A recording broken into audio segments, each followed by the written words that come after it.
Electric flux और Gauss theorem, दो चीज हमने पढ़ी है। दोबारा से रिवाइज करते हैं जल्दी से, ठीक है। एक तो सबसे पहले बात आ रही थी किसकी, इलेक्ट्रिक फ्लक्स। इलेक्ट्रिक फ्लक्स क्या है? इलेक्ट्रिक फ्लक्स है किसी इलेक्ट्रिक फील्ड में नंबर ऑफ फील्ड लाइंस चाहिए हमें, वो भी कैसी होगी, वो एक कोई सरफेस है, वो सरफेस कैसे है, परपेंडिकुलर। या तो ऐसे बोलो जैसे इलेक्ट्रिक फील्ड है, इलेक्ट्रिक फील्ड के परपेंडिकुलर सरफेस होगी तो फील्ड लाइंस हमेशा परपेंडिकुलर होगी। नहीं तो उल्टा बोलेंगे कि नंबर ऑफ फील्ड लाइंस है, वो number of field lines passing perpendicular to surface, जो भी सरफेस फील्ड में रखी हुई है इन इलेक्ट्रिक फील्ड, उस फील्ड लाइंस को हम क्या बोलते हैं, इलेक्ट्रिक फ्लक्स। मैथमेटिकली जब हम इसकी बात करते हैं तो मैथमेटिकली बात आती है कि जो इलेक्ट्रिक फील्ड है वो और जिस सरफेस में से इलेक्ट्रिक फील्ड लाइंस पास हो रही है, जिस सरफेस में से इलेक्ट्रिक फील्ड लाइंस पास हो रही है उसका एरिया। तो सपोज अगर एरिया कितना है a, तो फ्लक्स जो होगा वो इलेक्ट्रिक फील्ड और एरिया के प्रोडक्ट के इक्वल होता है।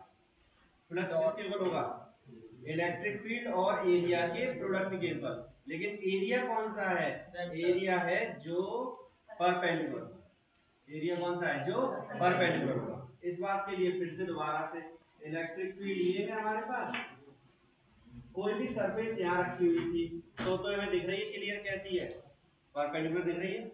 लेकिन अगर सरफेस कहीं ऐसी होती है यहाँ पर रखी हुई है तो फिर हम इस सरफेस से, इसका एरिया है ए, जो है इसका एरिया ए है, लेकिन ये सरफेस जो इलेक्ट्रिक फील्ड है उसके परपेंडिकुलर नहीं है, तो हम क्या करेंगे, हम इसका एक कंपोनेंट निकालेंगे जो कि कहाँ होगा, इलेक्ट्रिक फील्ड के परपेंडिकुलर। तो फ्लक्स का जो फॉर्मूला बनेगा वो होगा E इंटू ए कॉस थीटा। समझ गए? तो इलेक्ट्रिक फील्ड के परपेंडिकुलर सरफेस लेंगे, बस इतना याद रखो। सरफेस कहाँ होगी, इलेक्ट्रिक फील्ड के परपेंडिकुलर। अगर सीधे सीधे परपेंडिकुलर दिख रही है तुम्हें तो मल्टीप्लाई करो, और नहीं दिख रही है तो उसका फिर वो कंपोनेंट लेके चलेंगे। तो वो बन गया ये cos थीटा। यहां से हम लिख सकते हैं E vector dot A vector, E dot A। दूसरा अगर एलिमेंट्री हो गई, जैसे ये है हमारे पास कहीं एक ऐसा एक छोटा सा एरिया है, ये कोई एरिया है ये वाला, इस एरिया का एरिया सपोज ds या फिर dA लिख देते हैं। चलो ये क्या है, एरिया कितना है dA, इलेक्ट्रिक फील्ड कितना है, तो एरिया को लेके फ्लक्स कितना हो जाएगा। जब एलिमेंट्री एरिया ले रहे हो तो फ्लक्स भी एलिमेंट्री होगा, बहुत छोटा सा, तो उसे हम लिखेंगे D pi is equal to E into D A. अगर ये जो सरफेस है वो परपेंडिकुलर ना रख के किसी एंगल पर रखी होगी तो क्या आएगा यहाँ पर, cos थीटा भी आएगा। समझ रहे? तो पूरा पूरा अगर वैल्यू दे रखी है तो डायरेक्ट सॉल्व कर देंगे एरिया लेके, और अगर एलिमेंट्री दे रखा है तो इससे करेंगे। और इससे क्या होगा, टोटल फ्लक्स किसके इक्वल हो जाएगा, इंटीग्रेशन में ई ds cos थीटा, थीटा हटाएंगे तो क्या आएगा, वेक्टर ई डॉट ds। अगर एरिया s है, a है तो a लिख लेना, उससे कोई बात नहीं पड़ेगा। और क्लोज्ड सरफेस अगर है, और क्लोज्ड सरफेस के लिए क्लोज्ड इंटीग्रेशन लगाएंगे बस, बाकी सब कुछ same, phi is equal to E vector dot ds vector, सब सेम। ठीक है, तो ये था तुम्हारा क्या, इलेक्ट्रिक फ्लक्स। तो फ्लक्स में एक कंडीशन फिक्स है, कौन सी, कि हम यहाँ पर एरिया वेक्टर ले रहे हैं। क्या लेके चल रहे हैं, एरिया वेक्टर।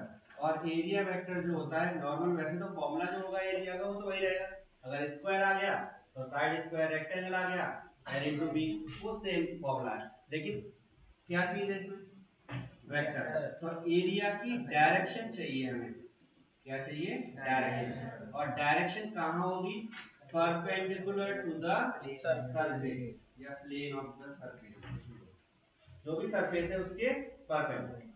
तो ये याद रखेंगे हम कि एरिया वेक्टर है। और इसी एरिया वेक्टर के चक्कर में क्या होता है कि जब हम किसी इलेक्ट्रिक फील्ड में किसी सरफेस को इस तरह से रखेंगे, ठीक है। दूसरा, पहले तीनों रख देते हैं, इलेक्ट्रिक फील्ड और एक और लेते हैं, ये इलेक्ट्रिक फील्ड हो गई। अब इनमें हम सरफेस रख रहे हैं कि यहाँ पर देखिए एक ऐसे रख देते हैं, कितने एंगल पर 30 डिग्री। तो इनके लिए एंगल्स क्या होंगे, इसके लिए एंगल होगा 90 डिग्री, इसके लिए 0 और इसके लिए 60, क्योंकि हमें लेना है एंगल कहाँ पर, इलेक्ट्रिक फील्ड और एरिया वेक्टर के बीच में। एंगल यही तो है थीटा, किस किस के बीच में, इलेक्ट्रिक फील्ड और एरिया वेक्टर के बीच में। तो इलेक्ट्रिक फील्ड और एरिया, इलेक्ट्रिक फील्ड तो दिख रहा है, एरिया वेक्टर होगा सरफेस के परपेंडिकुलर। तो सरफेस के परपेंडिकुलर ये हो गया, 90 दिख रहा है हमारा, यहाँ पर एरिया वेक्टर यही होगा, तो एरिया वेक्टर ये हो गया, एंगल कितना हो गया 0। इसका एरिया वेक्टर इसके परपेंडिकुलर आएगा, यहाँ पर आएगा। कितना एंगल है ये हमें पता है, यहाँ पर ये एंगल है 90 डिग्री, एरिया वेक्टर सरफेस के परपेंडिकुलर हो गया। लेकिन हमें चाहिए ई और ए के बीच में, ई और ए के बीच में तो एंगल ये वाला दिख रहा है, तो ये 30 माइनस हो जाएगा, कितना बचेगा 60, तो ये 60। क्लियर हो गई बात। तो फ्लक्स में एंगल न्यूमेरिकल सोच है कुछ भी, उसमें याद रखना कि यही प्रॉब्लम आएगी एंगल की वजह। इसी से हम रिलेट करके चलते हैं, वो है गॉस थ्योरम। गॉस थ्योरम, और गॉस थ्योरम क्या कहता है कि अगर कोई क्लोज्ड सरफेस है, उस क्लोज सरफेस से एसोसिएटेड फ्लक्स, इस सरफेस से एसोसिएटेड फ्लक्स, फ्लक्स मतलब फील्ड लाइन, फील्ड लाइंस दो तरह से हो सकती है, या तो अंदर आ रही हो या बाहर आ रही हो। तो एसोसिएटेड का मतलब हो गया चाहे वो पॉजिटिव हो अंदर आए या फिर बाहर आए, उससे कोई फर्क नहीं पड़ रहा कि कौन सी है वो। तो टोटल फ्लक्स की बात हो रही है बस, वो किसके ऊपर होगा, इसके अंदर कितना चार्ज है, चार्ज क्यू, और टोटल के लिए सिग्मा लगा रखा है, तो sigma Q upon epsilon not. Epsilon not पता ही है, एब्सोल्यूट परमिटिविटी ऑफ स्पेस। तो रेशियो है टोटल चार्ज और एब्सोल्यूट परमिटिविटी का, वो किसके ऊपर होगा, फ्लक्स के।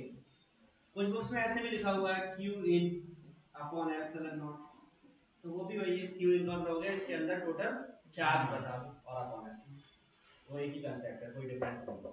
क्लियर। तो क्या है, टोटल एसोसिएटेड फ्लक्स किसके ऊपर होगा, टोटल चार्ज और एप्सिलॉन नॉट के रेशियो के ऊपर।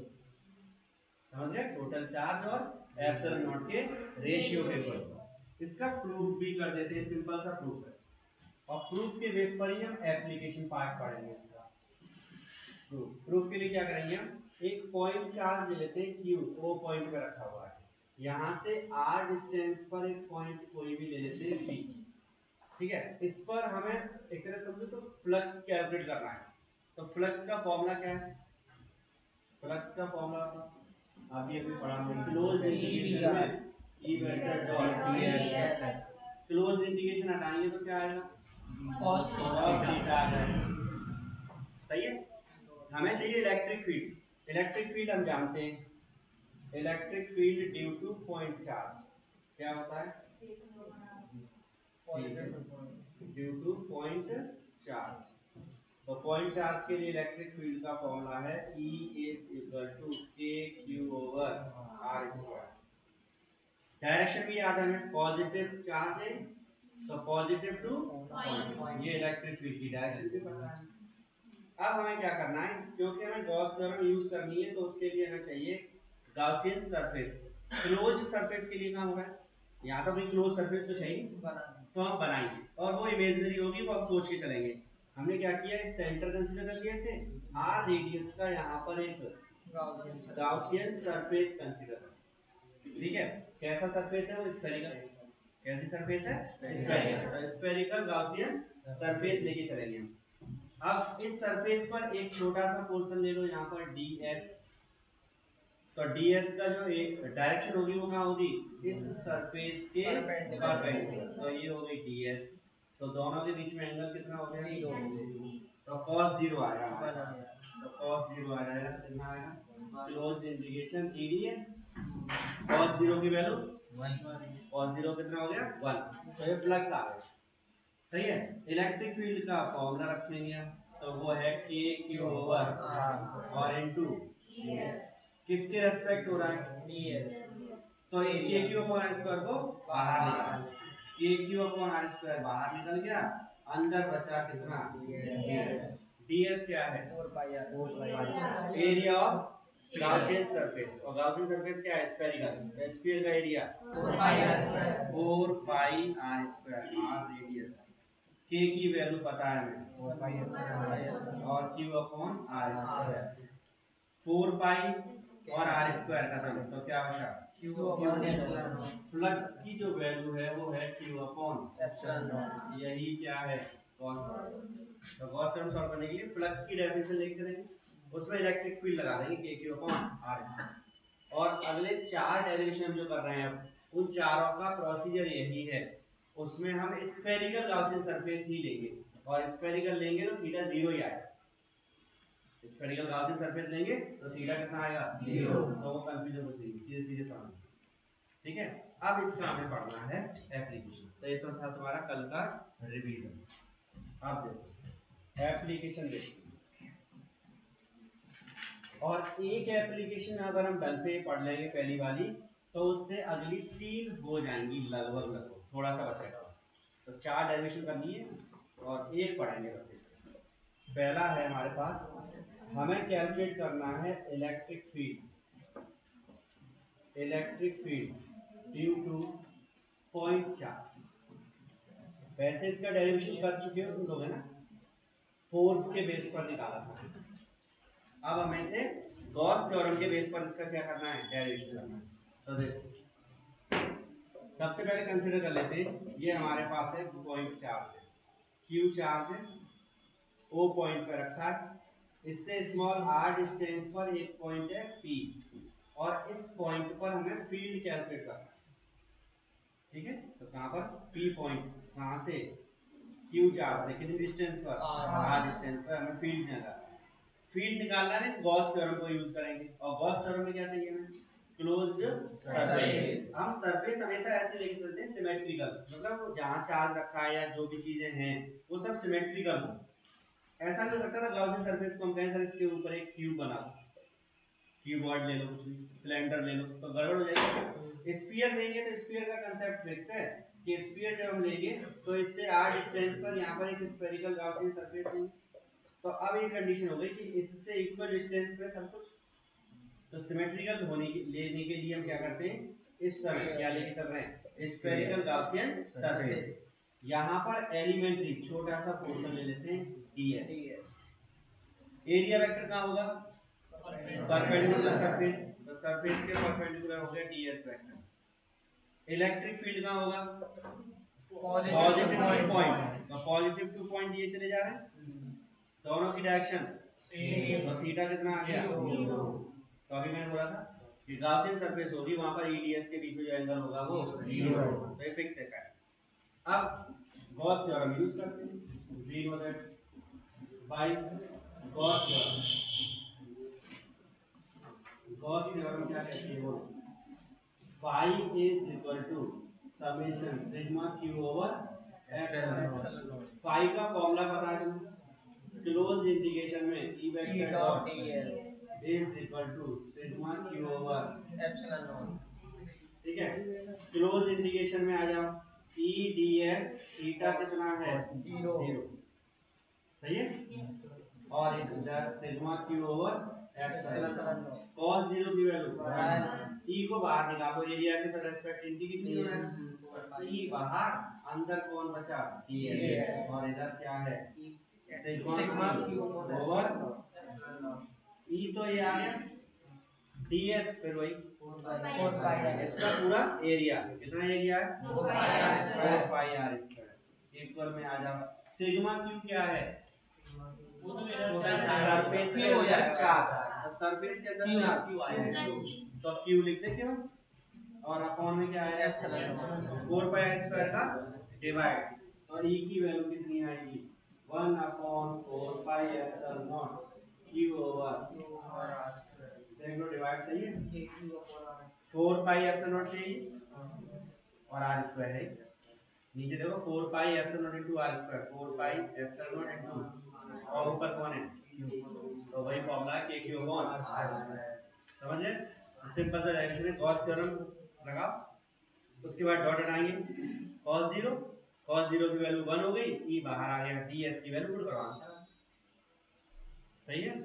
अब एक ग्राफ भी पूछता है कभी कभी एग्जाम में, graph between E and R, तो ये तो सिंपल सा ग्राफ है, कैसा होगा? E और R, इनवर्सली कौन सा ग्राफ कैसा बनता है? हाइपरबोला, किसी भी एक्सिस को टच नहीं करेगा, ना एक्स एक्सिस को ना वाई एक्सिस, तो ये ग्राफ आ जाएगा E और R के बीच। इसी फर्स्ट पार्ट में ये भी बोल सकता है कि एप्लीकेशन से फर्स्ट एप्लीकेशन में आ जाएंगे, वो कहेगा कूलम्ब्स लॉ को प्रूव कर दो। इसी गॉस थ्योरम की हेल्प से क्या करना है? कूलम्ब्स लॉ क्या है? Q upon R square. हम क्या करेंगे, इसी से आगे चलेंगे, ये तो आ गया हमारा, यहाँ पर आ गया, इसके बाद हम कहेंगे कि if Q not charge, test charge ले रहे हैं, is placed at P point, then force on plus Q not charge कितना होगा? Force F is equal to क्या होता है? इलेक्ट्रिक फील्ड का फॉर्मूला पढ़ा है, E is equal to F upon, तो F क्या होगा? Q not into E। E की वैल्यू तुम निकाल चुके हो, इसको मान ले चलो, तो ये हो गया F is equal to Q not into 1 upon 4 pi और Q ओवर R, तो ये क्या आ जाएगा? 1 upon 4 pi epsilon not Q not upon, तो जब हम Q और Q नॉट ले रहे हैं तो यही आएंगे, और Q1 Q2 लेते तो Q1 Q2 हो गया कूलम्ब्स लॉ। तो कूलम्ब्स लॉ में सिर्फ ये लाइन है, याद रखना कि हम क्या करेंगे, P पॉइंट जो था फिगर में, ये इस पर एक टेस्ट चार्ज रख देंगे यहाँ पर, और उस टेस्ट चार्ज पर फोर्स निकाल देंगे, और टेस्ट चार्ज पे जो फोर्स आएगा वो वही आएगा के Q1 Q2 अपॉन R। तो अगर कूलम्ब्स लॉ को प्रूव करने को ही आता है ना, तो इसे हम Q1 ले लेंगे, और जो हमने वहां पर टेस्ट चार्ज लिखा है उसकी जगह वहां पर Q2 लिखेंगे, तो आंसर में Q1 और Q2 आ जाएगा।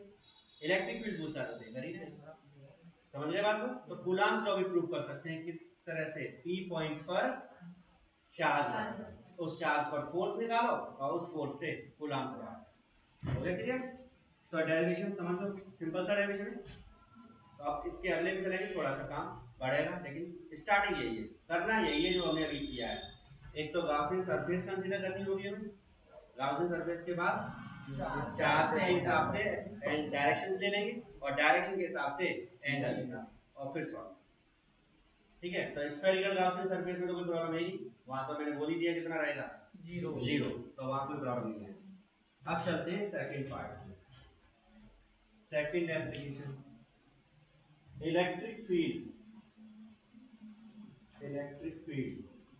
Due to charged hollow sphere. कैसा स्फीयर है? हॉलो स्फीयर है, चाहे वो कंडक्टर हो या इंसुलेटर कोई फर्क नहीं पड़ता, ये स्फीयर है।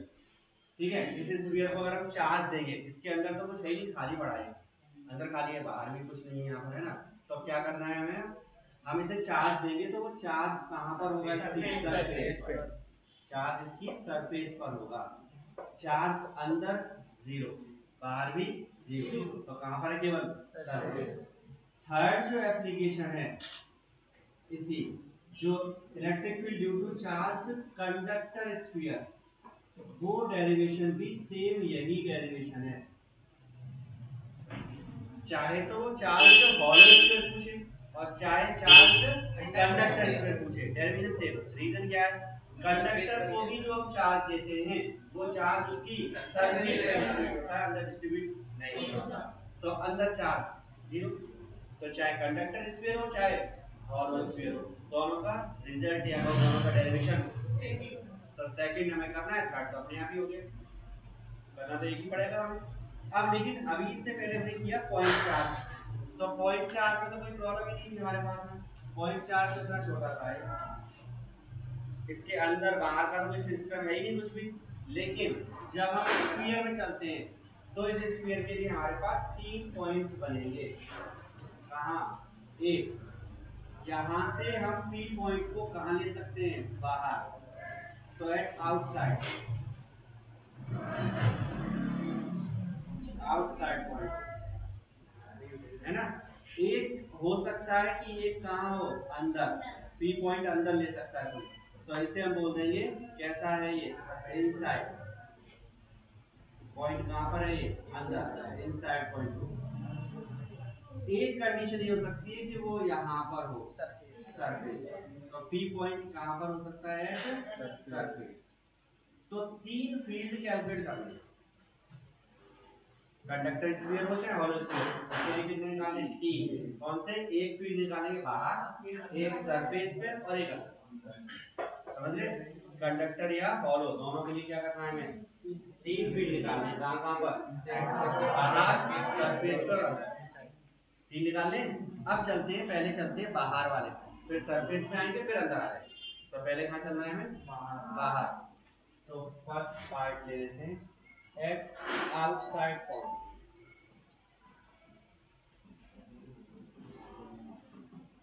कहाँ पर है? बाहर। अब देखो, हमने ये बना दिया स्फीयर, जिसको चार्ज दिया था वो चार्ज इसकी सरफेस पर, कितना चार्ज दिया हमने? सपोज Q, इसका सेंटर है O और इसकी रेडियस है कैपिटल R। जो स्फीयर है हमारे पास में, हॉलो स्फीयर है, कंडक्टर स्फीयर, उसका centre O, radius R, capital R ले रहे हैं, चार्ज कितना है? U। अब हमें चलना है बाहर, निकल आया, बाहर निकला है कौन सा पॉइंट? P point. फिर प्रोसीजर सेम पहले वाली, क्या करोगे? O को सेंटर कंसीडर करो, स्मॉल r रेडियस का यहाँ पर एक गॉसियन सरफेस कंसीडर करो, बन गया। यहाँ पर एलिमेंट्री एरिया, एरिया वेक्टर की डायरेक्शन होगी यही, और पॉजिटिव चार्ज के अंदर ये, तो पॉजिटिव टू पॉइंट, तो ये क्या होगा? तो थीटा कितना हो गया? 0 हो गया, 0। इस फिगर को देख लो, देख लो ढंग से, पहले देखिए, और इस फिगर को देखो, इससे पहले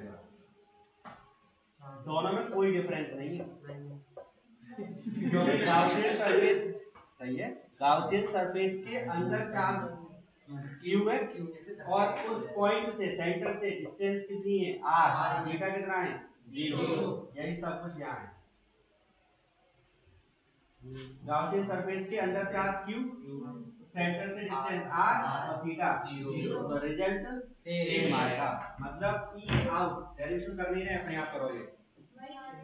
हाँ बिल्कुल same, E out is equal to, K लिख दे रहा हूँ, KQ ओवर R स्क्वायर, यही आएगा।